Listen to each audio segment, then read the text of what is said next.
it's Nina, and today I'm at a piano. I'm so excited to share my Thanksgiving song picks, and I'm excited to hear about your Thanksgiving set, but I just wanted to share the 4 songs that I would choose that I love so much. They're so Thanksgiving based, and then I'm going to share some like extra songs that you might know. I actually don't even know all of them because some of them are new. But first I'm going to show you the first 4 that I really like. So the first one is, you might have guessed it, it's called I Thank God. So I like this song as a first song because it really gets people like fired up because it's kind of like, heal my heart, he changed my name, forever free, I'm not the same. I thank the Master,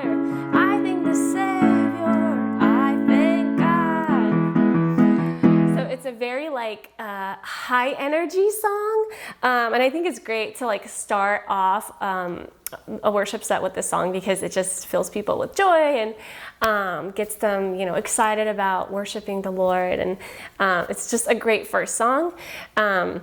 Whenever we led worship, we always made sure to make that first song kind of high energy. Let me know if you do that actually, because sometimes when people come in and it's just very deep worship right off the bat, it's kind of hard to for the audience to kind of like, whoa, okay. But when you start out with like kind of a high energy song, it helps kind of like lead them into more deeper worship. So the first one would be I Thank God. And then the second one would be, gosh, how's this song called? Thank You, Jesus, for the blood. And it's such a beautiful song. It's just like, I was a wretch, I remember who I was lost, I was blind, I was running out of time. And then the chorus is like, thank you, Jesus, for the blood applied. Thank you, Jesus, it has washed me white. I love this part. Thank you, Jesus, you have saved my life. Such a beautiful song. It kind of has a mix of like modern with this like classical way. It's such a beautiful song. I love when my church, if we sing it at my church, I'm just like, yes. It's so beautiful. So that would be like my second song because it's not too deep. Like, it's not like an adoration song, but it kind of is, but it has those classical like ways to it that makes it a perfect second song. Let me know if you agree, because I'd love to get your opinion. And then the other one that I would have, the third one, would be Gratitude. Just because the song, I think, is kind of the calmest of them all. It's like, you know, just really calm. All my words fall short. I've got nothing new. So very slow. How could I express all my gratitude? You know, and then you go to that chorus. So I throw up my hands and praise you again and again. Of course, it's too high for me, but definitely a male singer song if you're doing it in this key. But it's just, it's a really calm and just like the perfect song for song number 3. Let me know if you agree. We usually do about 3 songs in total. So if you do 4, you can add another one that I'm going to mention a little bit later. But I also didn't want to miss this song, my 4th song that I would recommend. And this is for those of you who want to add in some kind of classic, some kind of song that would just connect the generations together and where the young people would love it and the old people would love it. And if you guessed it, can you guess? It's called Give Thanks, right? Give thanks with a grateful heart. This is one of those classic that, you know, every generation loves the song. And I would do it even during offering or before the service, so it doesn't have to be like in the worship set if you don't want it to be, but it's just such a great, you know.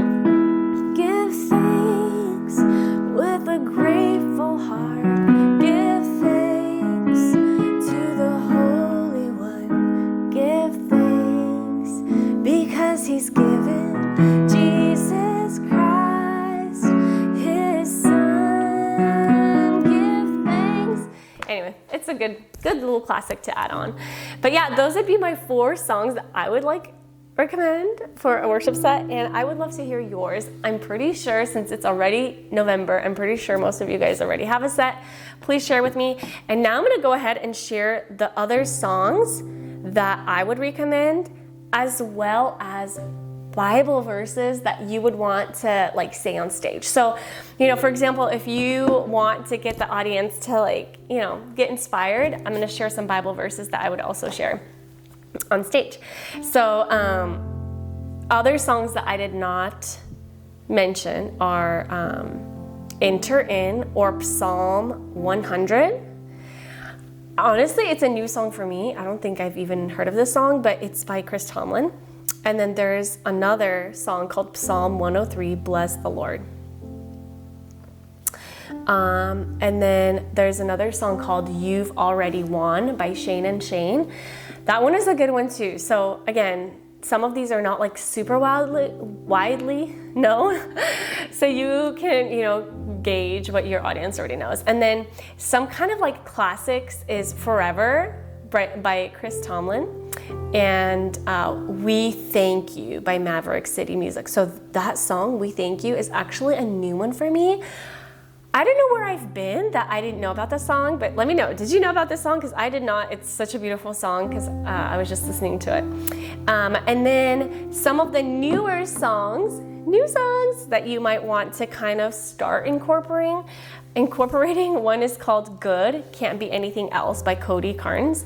I hope I said his name correctly, but that's kind of a new one that might be really good. And then the other one that I kind of wanted to mention, but it's also a harder song to perform, and it's called Thank God I Do by Lauren Daigle.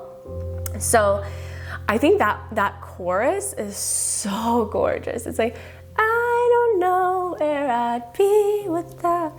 It's so pretty. But again, you need a really good soloist for that song, but that's also a good one. And that's basically it. For songs that I would suggest. And now I just wanted to share 3 Bible verses that you can share on stage if you want to inspire your audience to worship. And the first one is Psalm 100, where it says, enter his gates with thanksgiving and his courts with praise. I feel like that is a really popular verse and chapter, but it's always good to repeat. Repetition's not a bad thing. And then the other one that I wanted to share is 1 Thessalonians 5:18, and it's give thanks in all circumstances. And what I love about this verse is that it doesn't say give thanks for all circumstances, because we know that it's hard to be thankful for every single circumstance. Lord, I'm not thankful for the fact that my child fell, but it says be thankful in all circumstances. And I just love that so much because, God is not calling us to be thankful for all, even bad things that happen, but it's that challenge to be thankful in those circumstances and to just be thankful for his love, for his salvation, for the fact that he gifted us his presence here on earth while we go through circumstances that we might not like. And then the third verse that I wanted to share is from Hebrews 13:15. And it says, offer a sacrifice of praise, the fruit of lips that openly profess his name. So that's just kind of another Bible verse that's really sweet as you call in people to offer a sacrifice of praise. And then the fruit of the lips openly profess his name. So that's what we're doing here together. We're opening our lips and we're professing his name and we're bringing him glory. So those 3 Bible verses, I hope that helps you if you've been kind of on the fence. I'm I don't know what to say. So yeah, I think that's it. I hope you enjoyed this video. Please let me know. And no, I did not have tutorials for all the songs that I mentioned. I know, I should have started with Thanksgiving songs in July, but I didn't. So maybe I'll do these songs, all these tutorials by Easter. Maybe that will be my goal. But yeah, thanks for watching. I'll see you in my next video. Bye.